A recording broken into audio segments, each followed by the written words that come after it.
Curing or curing of concrete. What is actually curing? Curing is the process of keeping the concrete surface moist or wet in order to preserve the properties of concrete is called as curing of concrete. The process वो process जिसमें किसी की भी concrete structural member को हम की surface को हम मॉइस्ट कंडीशन में रखें या वेट कंडीशन में रखें. वेट मीन्स WET, जो गीली कंडीशन में रखें, उसकी सरफेस को गीला रखें, तो उस प्रोसेस को हम कहते हैं क्यूरिंग ऑफ कंक्रीट. जैसे फिगर में आपको दिखाई दे रहा होगा, दिस फिगर देखिए, इसमें ये कंक्रीट कॉलम है, इसको ये पानी इसको स्प्रिंकल कर रहा है और इसकी वजह से पानी स्प्रिंकल करने की वजह से इसका जो सरफेस है वो वेट रहेगा और इसी प्रोसेस को हम कहते हैं दी क्यूरिंग ऑफ कंक्रीट. बहुत सारे दूसरे हमारे पास मेथड्स ऑफ क्यूरिंग है. मीन्स हमारे इस अल्टीमेट क्यूरिंग का मकसद ये हो जाता है कि भाई कंक्रीट सरफेस को वेट रखना, मॉइस्ट रखना, या जो कंक्रीट है इटसेल्फ उसको उसके जो अंदर मॉइस्चर है उसको प्रिजर्व करना या प्रिवेंट करना, मॉइस्चर के एवापोरेट को प्रिवेंट करना. उसके अंदर कंक्रीट जब मिक्स करते हैं तो क्या होता है, कंक्रीट कैसे बनाते हैं हम? It is the mixture of the aggregates, cement and water. Water उसमें ऐड होता है ना, सो उस वाटर को प्रिवेंट करने के लिए हम क्यूरिंग ऑफ कंक्रीट करते हैं ताकि उसका जो अंदर रिएक्शन है वो बना रहे और मॉइस्ट कंडीशन प्रिवेंट हो. अल्टीमेटली तकरीबन 7 डेज़ के लिए या 14 या 28 डेज़ के लिए, तकरीबन 28 डेज़ के लिए, because concrete achieves it's ultimate strength in 28 days, तो हम तकरीबन क्यूरिंग इस पीरियड में करते रहते हैं. सो ये तो सिंपली हो गया कि भाई क्यूरिंग है क्या. अब क्यूरिंग का बैकग्राउंड क्या है या concept, what is concept behind curing, curing करते क्यों है actually, what is the need of curing. Curing देखें, एग्रीगेट इज इनर्ट मटेरियल, ये आपको पता होगा इंजीनियरिंग मटेरियल्स में या सिविल इंजीनियरिंग मटेरियल्स में आपने पढ़ा होगा. Aggregate is inert material. Inert material कौन से होते हैं? Those material which do not react with any kind of other material, अगर उसको आप मिक्स करें तो. सो एग्रीगेट इनर्ट मटेरियल है. जब आप एग्रीगेट्स को और सीमेंट को आप मिक्स करते हो तो एग्रीगेट और सीमेंट के बीच में कोई भी रिएक्शन नहीं होता. या एग्रीगेट, सीमेंट और वाटर को जब आप मिक्स करते हो, कंक्रीट बनाते हो, तो उस टाइम एग्रीगेट और वाटर के साथ जो रिएक्शन होता है वो भी निल होता है. एग्रीगेट और वाटर कोई भी रिएक्शन नहीं दिखाते. जो रिएक्शन होता है एक्चुअली कंक्रीट मिक्स में वो होता है सीमेंट और वाटर के दरमियान, वाटर और सीमेंट के बीच में रिएक्शन होता है और उसी रिएक्शन की वजह से जो कंक्रीट है वो अपनी स्ट्रेंथ गेन करती है और बाउंडेड मॉस की तरह हो जाता है. सो उस रिएक्शन को हम कहते हैं the hydration. The reaction between the cement and the water is called as hydration of the concrete. Actually hydration process या हाइड्रेशन रिएक्शन कह सकते हैं इसको. उस हाइड्रेशन रिएक्शन को एक्चुअली हम प्रिवेंट करते हैं अप टू 28 डेज तक, क्योंकि उस हाइड्रेशन रिएक्शन को मीन्स वाटर का सीमेंट के साथ रिएक्शन को अगर 28 डेज तक आप प्रिवेंट नहीं करोगे तो कंक्रीट अपना स्ट्रेंथ अचीव नहीं करेगा, अल्टीमेट स्ट्रेंथ अचीव नहीं करेगा. लेकिन 28 डेज तक प्रिवेंट करना बहुत मुश्किल हो जाता है. फॉर एग्जांपल आप कंक्रीट कॉलम बनाते हो, फॉर एग्जांपल ये पर्टिकुलर कंक्रीट कॉलम है, ये तो कॉलम एक दिन में बन जाता है. कैसे भाई? स्टील रेनफोर्समेंट लगाते हो, उसके बाद शटरिंग लगाते हो, शटरिंग के बाद कंक्रीट पोरिंग इसमें करते हो, कंक्रीट पोरिंग करने के बाद 24 आवर तक इसको छोड़ देते हो और आफ्टर 24 आवर फिर कंक्रीट जो शटरिंग है या फॉर्म वर्क है उसको रिमूव कर देते हो और फिर ये सब मास आपके सामने आ जाता है. This is called as concrete column. This great structure is called concrete column. अब ये तो एक दिन में या 2 दिन में बन गया फर्स्ट ज़्यादा से ज़्यादा, और 2 दिन में फिर ये ओपन टू एटमॉस्फेयर हो गया. जैसे ये ओपन टू एटमॉस्फेयर हो जाएगा तो सन रेज की वजह से इसमें जो वाटर होगा उसमें एवापोरेशन शुरू हो जाएगी और एवापोरेशन अगर शुरू हो गई तो वाटर इसमें कम होता जाएगा और वाटर के साथ जो सीमेंट का रिएक्शन है वो तो फिर बिल्कुल बचेगा ही नहीं. तो फिर इस कंडीशन में हम इस चीज़ से बचने के लिए हम क्या करते हैं, इसके ऊपर वाटर स्प्रिंकल करते हैं, इसके सरफेस को वेट कंडीशन में रखते हैं, गीले कंडीशन में रखते हैं ताकि जो इसका इंटरनल मॉइस्चर हो वो बरकरार रहे, वो प्रिवेंट रहे, वो प्रिजर्व रहे, ताकि हाइड्रेशन रिएक्शन जो है ना वो प्रिवेंट रहे, प्रिजर्व रहे और लॉन्ग लास्टिंग हो, तकरीबन 7 डेज़ के लिए या 14 या 28 डेज़ के लिए. इस वजह से कि कंक्रीट अपना जो एक्चुअल स्ट्रेंथ है वो गेन करे. लेकिन अगर आप क्यूरिंग नहीं करोगे तो क्या हो जाएगा, सारा वाटर उसमें से एवापोरेट हो जाएगा और कंक्रीट अपना स्ट्रेंथ गेन ही नहीं कर पाएगा. 3 दिन में ही इसमें से कंक्रीट कॉलम में से जो भी पानी होगा वो एवापोरेट हो जाएगा और 3 दिन का जो स्ट्रेंथ होगा वो तो तकरीबन पता नहीं कितने परसेंट, 25% होगा ऐसे समझो. लेकिन 28 days strength is 100% strength, 14 days strength is I think 70% of the its ultimate strength. So इस स्ट्रेंथ को ही अल्टीमेट स्ट्रेंथ तक रीच, अल्टीमेट स्ट्रेंथ या ऐसे समझो मैक्सिमम स्ट्रेंथ कह सकते हैं इसको, मैक्सिमम स्ट्रेंथ तक रीच करने के लिए हम इसको क्यूरिंग करते हैं. और दूसरा कि भाई इसका जो हाइड्रेशन रिएक्शन है उसको प्रिजर्व करने के लिए, मेंटेन करने के लिए हम क्यूरिंग करते हैं. सो यही वजह है इसके क्यूरिंग की. तो ये सारी चीज़ें मैंने यहाँ पर भी नोट प्लेस कर दी हैं. देखिए, water is most important ingredient of concrete. Water causes chemical reaction between the cement and the ingredient that reaction is called as the hydration reaction. The hydration reaction causes the concrete to set and develop strength. It takes time for complete development of strength around 28 days. 28 days में ये ultimate strength gain करता है. ठीक है. अच्छा, जब आप कोई भी कंक्रीट पे थीसिस करोगे ना, तो आप कंक्रीट क्यूब्स या कंक्रीट सिलेंडर्स बनाते हो. कंक्रीट क्यूब्स एंड सिलेंडर बनाकर फिर उसको वाटर में इमर्स कर देते हो और उसको क्यूरिंग टाइम के लिए छोड़ देते हो. फिर वो क्यूरिंग टाइम कितने होते हैं? 3 days curing, 7 days curing, 14 days curing and 28 days curing होते हैं.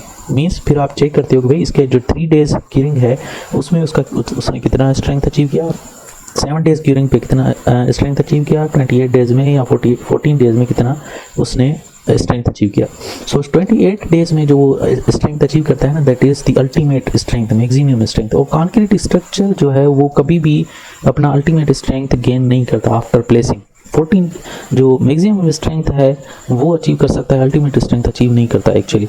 लेकिन फिर भी हम क्यूरिंग करते हैं ताकि वो मैक्सिमम स्ट्रेंथ आप जितना भी पॉसिबल है वो स्ट्रेंथ अपना गेन कर ले. और क्यूरिंग नहीं करोगे तो वो 3 डेज तक स्ट्रेंथ शो करेगा, वो तो 25% ऑफ एक्चुअल स्ट्रेंथ होता है.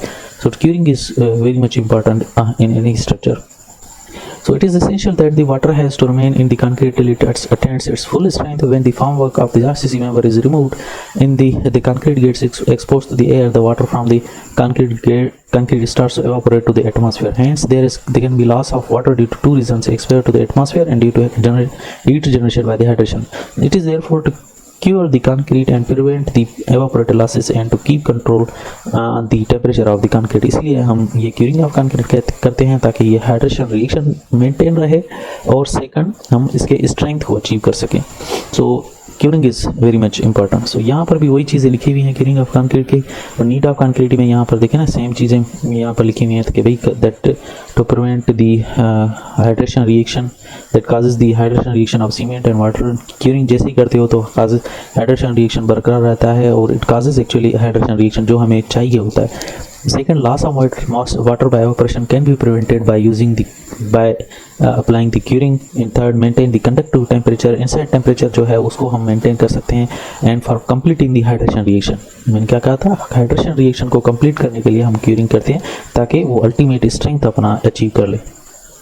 So there are different methods of curing actually. One is immersion method of curing, ponding method of curing, spraying method of curing, covering with weights and etc. These are different methods of curing. One by one मैं आपको explain करता जाता हूँ. First method is the immersion method of curing. This method of curing is used for precast concrete items. Precast concrete items means precast concrete आपका beam हो गया, column हो गया, girder हो गए, या precast आपके concrete cubes या cylinder हो गए. ये देखें ना, इसमें ये concrete tank है. इस कंक्रीट टैंक में ये कंक्रीट क्यूब्स भी पड़े हुए हैं, कंक्रीट सिलेंडर भी पड़े हुए हैं. और ये जो कंक्रीट क्यूब्स एंड सिलेंडर हैं ये क्यूरिंग के लिए रखे हुए हैं यहाँ पर. So this method of curing the concrete structure या concrete members is called as the immersion method of curing, in which the concrete member is immersed in the water, completely immersed in the water to prevent its properties या preserve its properties या to complete its hydration reaction period etc. सो इस method को हम कहते हैं immersion method. आप concrete में जाओगे ना, कंक्रीट लैब में जाओगे तो उस वहाँ पर भी कंक्रीट लैब में एक कंक्रीट टैंक पड़ा होगा और उसमें पानी होगा और उसमें आप देखोगे कि वहाँ पर कंक्रीट क्यूब्स एंड सिलेंडर पड़े होंगे. So that is the method of curing by immersion.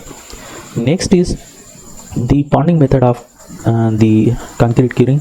ये जो पॉन्डिंग मेथड है that is generally use for the slab structures. जो भी स्लेब स्ट्रक्चर्स होते हैं उनके लिए हम यूज़ करते हैं, चाहे वो फ्लोर स्लेब हो, पेमेंट स्लेब हो या रूफ स्लेब हो, इन सब के लिए हम पॉन्डिंग मेथड यूज़ करते हैं. पॉन्डिंग मेथड में हम क्या करते हैं कि हम हीप्स क्रिएट करते हैं, हीप्स जनरेट करते हैं. देखें ये हीप है, चारों तरफ हमने हीप रख देते हैं. वो सैंड से भी हम जनरेट कर सकते हैं, सॉइल से भी जनरेट कर सकते हैं, या जो दूसरे हमारे पास फाइन एग्रीगेट है उसका भी हीप बना सकते हैं. ऐसे हीप बनाकर और उसके बाद उसके अंदर हम वाटर को भर देते हैं और उसके बाद ऐसे स्ट्रक्चर आपके पास सामने आ जाता है. इसकी वजह से जो कंक्रीट का सरफेस है, स्लेब का सरफेस है, वो मॉइस्ट कंडीशन पे रहता है और हमारा जो अल्टीमेट स्ट्रेंथ है वो अचीव हो जाता है. ठीक है, this is the पॉन्डिंग condition, पॉन्डिंग method of the concrete curing. Simply इसमें हम पॉन्ड्स जनरेट करते हैं और ये this is commonly used, commonly नहीं कहें, ये मोस्ट इसे समझो यूज़ ही आपके जो स्लेब स्ट्रक्चर्स होते हैं उसके लिए यूज़ होता है। स्लेब को हम क्यूरिंग करने के लिए हम ये मेथड यूज़ करते हैं पॉन्डिंग, चाहे वो रूफ स्लेब हो, फ्लोर को भी अगर आपका कंक्रीट फ्लोर है उसको अगर आप क्यूरिंग करना चाहते हो तो ऐसे आप हीप्स जनरेट करके उसके अंदर आप पानी डाल दोगे और ऐसे तालाब टाइप बन जाएंगे और that will serve a purpose of curing. ठीक है, उसके बाद स्प्रिंग मेथड है। स्प्रिंग मेथड तो तकरीबन सब ने देखा होगा, spring method of concrete curing. Simply हम वाटर पाइप की मदद से हम वाटर को स्प्रिंकल करते हैं, जो कंक्रीट कॉलम्स होते हैं या रिटेनिंग वॉल, जो वर्टिकल कोई भी स्ट्रक्चर है उसके ऊपर हम वाटर स्प्रिंकल करते हैं, जैसे ये कर रहा है water sprinkle. This method of spraying the water of the vertical structures is called spraying method of the concrete curing. ठीक है, सिंपल। उसके बाद है wet curing, the type of curing in which the अच्छा इसमें क्या करते हैं कि जो भी वर्टिकल मेंबर्स हैं या हॉरिजॉन्टल मेंबर्स हैं, कोई भी टाइप ऑफ मेंबर हैं, उसमें हम कोई भी कवर लगा देते हैं और उस कवर को फिर हम वेट कंडीशन में या मॉइस्ट कंडीशन में रखते हैं। जैसे ये देखें, ये कंक्रीट कॉलम है तो इसके ऊपर गनी बेग्स हमने इसमें रख दिए। तमाम तकरीबन ॾिठा हूंदा जॾहिं तव्हां साइड ते वेंदा त उते कॉलम्स जेके हूंदा आहिनि उन ते जंहिंखे गुणियूं चऊं या बोरियूं चऊं उन्हनि खे हू रेप करे छॾींदा आहिनि, रेपिंग करे उन्हनि जी, उन खां पोइ उन जे मथां वाटर स्प्रिंकल कंदा आहिनि, तव्हां ॾिठा हूंदा। So this actually method of curing is called as the wet curing, जिसमें हम क्या करते हैं, जो गनी बेग्स हैं जिनके सिंधी में गुणियों या बोरियों चाहते हैं, उन बेग्स को हम इस पर लपेट देते हैं और उसके बाद उसको हम उसके ऊपर वाटर स्प्रिंकल करते हैं ताकि जो इसका सरफेस है, गनी बेग का सरफेस है, वो वेट कंडीशन में रहेगा, मॉइस्ट कंडीशन में, और कंक्रीट का सरफेस भी वेट या मॉइस्ट कंडीशन में रहेगा। दिस मेथड ऑफ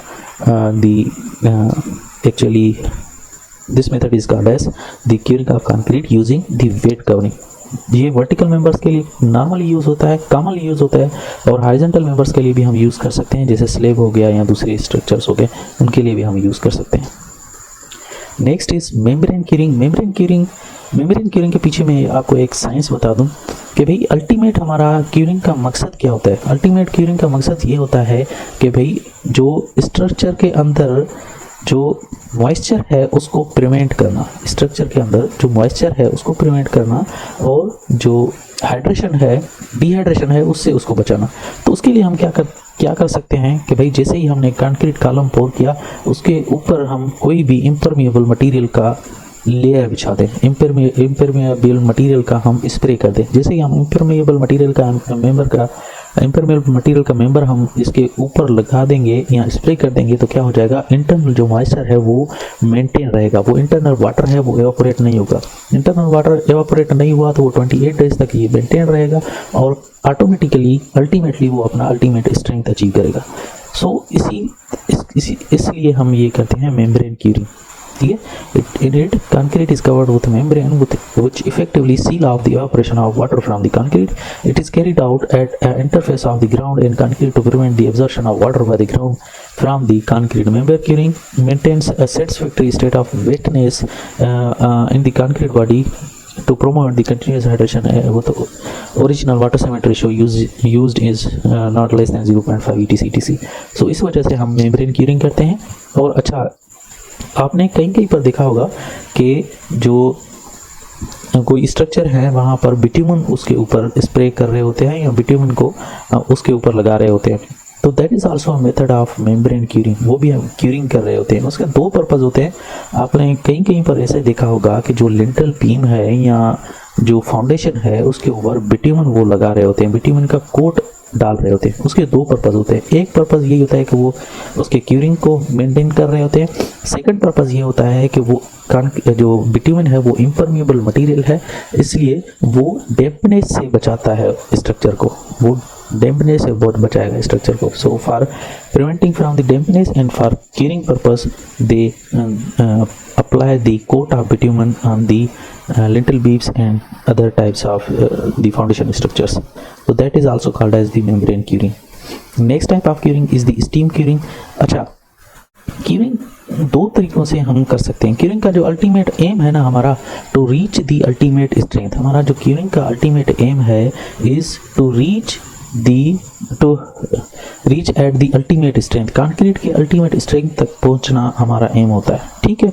वो आप दो तरीकों से कर सकते हो, या कंक्रीट के सरफेस को मॉइस्ट कंडीशन में रखो, उसके हाइड्रेशन रिएक्शन को आप मेंटेन रखो, तो आप अल्टीमेट स्ट्रेंथ तक पहुंच सकते हो। सेकंड ये होता है कि आप हाइड्रेशन रिएक्शन को इतना तेज कर दो कि वो 3 दिन में ही 28 डेज स्ट्रेंथ अचीव कर ले, 3 दिन में ही 28 डेज स्ट्रेंथ अचीव कर ले। वो एक तरीके से ही पॉसिबल है। वो एक तरीका कौन सा है, we provide the heat to the concrete, concrete को जैसे ही आप हीट प्रोवाइड करोगे ना तो टेम्परेचर इंक्रीज हो जाएगा, और टेम्परेचर इंक्रीज होने की वजह से वो अपना अल्टीमेट स्ट्रेंथ 28 डेज के बजाय 3 दिन में या 4 दिन में वो अपना अचीव कर लेगा।